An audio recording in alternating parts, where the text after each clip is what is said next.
For those of you who don't know me, I'm Helen's best friend. It feels weird saying Mandy, as I'm growing up now, I tend to introduce myself as Amanda, especially on formal speech-giving occasions. But I think this one time I'll make an exception and use Mandy or Mandog. I did a lot of research into wedding speech etiquette, and although it's not usual for the maid of honour to make a speech, it is very clear that if they do, under no circumstances is it okay to comedy roast the bride. However, he has already married her, and I'm fairly certain if I get these ridiculous shoes off, then I can outrun her. So I'm going to do it anyway. I'm joking, of course, a little bit. Helen, you look so beautiful. That's not a joke, you actually do. Genuinely, which is a shame. It means I'm going to have to cross this next bit out. Anyway, when I heard you were getting spray tanned, I was so excited. I really hoped you'd be orange and stripy and I'd get the chance to get you back for all the fake tan jokes over the years. But alas, you're stunning. As usual, you always are. You always dress to kill, just in case. It's just unfortunate that you cook the same way. Not cock in a van, not cock. Need I say more? Helen once tried to make us cock a van, and it was the most. It was green. It went in the bin. So takeaway was lovely. Yeah, we discovered a wonderful takeaway that evening. It was fantastic. Anyway, once in a while, when two people meet, you know it's meant to be. You know instantly that the stars have aligned and that their paths will bring them together no matter what the world threw their way. This was clearly the case 15 years ago when Helen and I first met.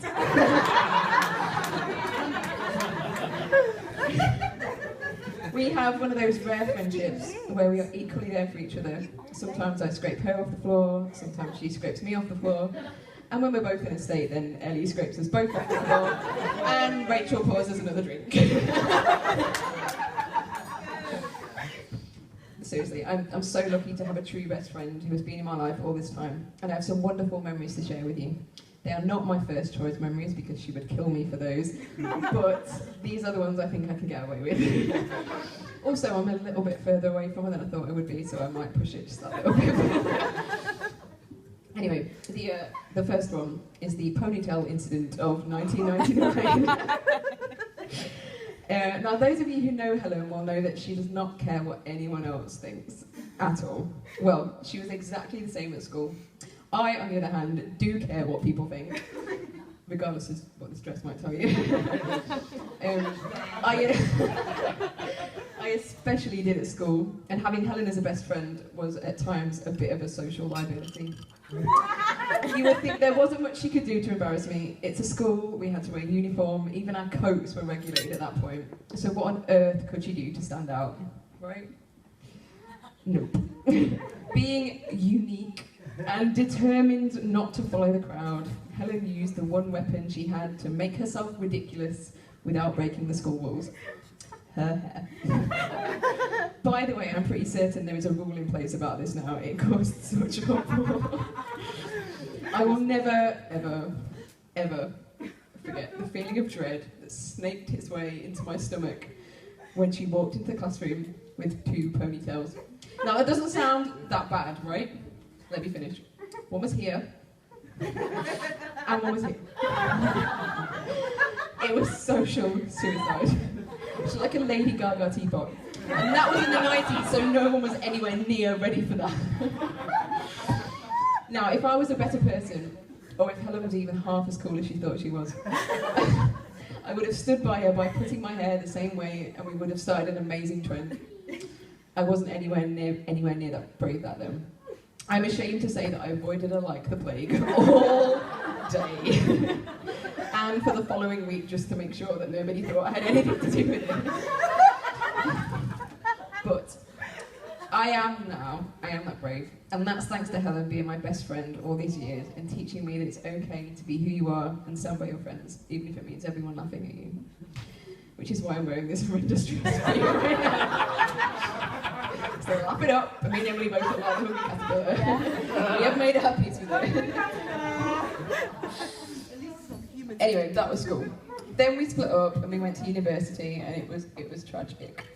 Helen couldn't stand it. So she left, and long story short, ended up living with me in Leeds. Anyway, now they say that you don't know someone until you live with them. That is so true.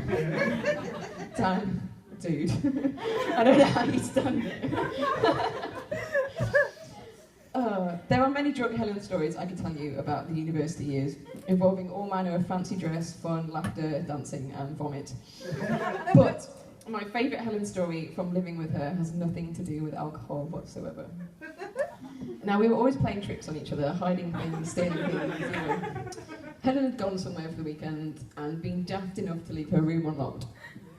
I had some important assignment to do, and being one of the world's best procrastinators, decided to dedicate my weekend not to finishing my assignment, but to annoying Helen. I spent hours and hours cling filming everything in her room. Everything. Individual books, socks, jewellery, underwear, pillows, shoes. Literally every little thing in her room was covered in cling film. It was beautiful. I was so proud of myself.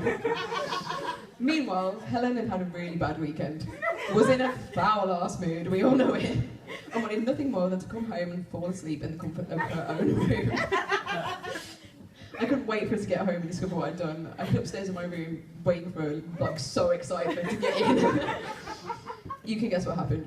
When she saw what I'd done, she was so angry. She literally dragged me down the stairs by my hair, locked me in a room, and wouldn't let me out until I'd taken the cling film off everything.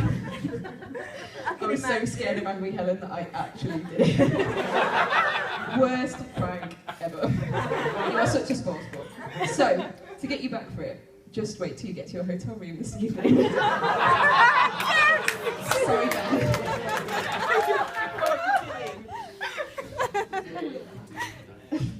There's been a lot of thank yous this evening, but I'd like to take this opportunity to thank you all for being here. Friends, family, and specifically Helen's mum. I do know her name, I just daren't use it. She's so scary. One of the scariest people I've ever met. I'm actually shaking right now. Mainly because Helen blamed me for everything bad she ever did. And her mum believed her. Well, Helen's mum, it wasn't me that was a bad influence on Helen. In fact, for everything bad she did, I can guarantee you there are at least 3 bad things she didn't do because I'm so much of a horse I didn't want to do it. I know that now, Mandy. It was her that was the bad influence on me. Mum, that's my mum over there, by the way. Mum, please, it was Helen's fault, everything. Anyway, now to Dan. Poor Dan. To be fair to him, and I'm not sure if he knows this, but he never stood a chance. I remember having a conversation with Helen where she decided, I think long before Dan knew this, that he was going to be her boyfriend. He will be my boyfriend and my husband. She was still down to me at the time. As we all know, Oh my God, what is wrong with you? Helen on a mission is not something to be messed with. Exactly. But joking aside, I didn't really know Dan for a long time. He keeps himself to himself and generally seems to be a calming influence on the whirlwind that is Helen. However, without knowing him, I know what kind of man he is based on the impact he's had on her. And that's a funny, kind, clever, and generally wonderful man. You notice a difference in a woman, especially someone who's your best friend, when they're lucky enough to meet the right person. Not only does Dan take care of her, he does it without her noticing. Which is no small task, considering that Helen is fiercely independent and one of those rare people who is actually as clever as she thinks she is. So please join me in wishing this truly wonderful couple all the best and a very long, happy life together. I love you both so much. To Helen and Dan.